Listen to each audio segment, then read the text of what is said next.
Samantala, nagsagawa naman ang Department of Science and Technology o Dost Pangasinan ng malawakang paglilinis at pag-aayos matapos ang pagbaha na dulot ng Bagyong Uwan.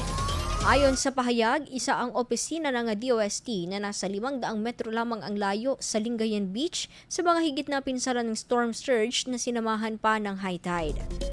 Noong kasagsagan ng bagyo, itinaas ang storm surge warning sa lalawigan kasabay ng pagsasailalim nito sa Tropical Cyclone Wind Signal number 4 ng Pag-asa.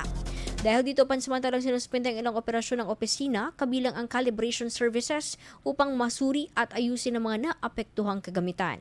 Gayunpaman, nananatiling bukas ang aplikasyon para sa PSHS System, National Competitive Examination 2026, kung saan pinalawig ang deadline hanggang November 23.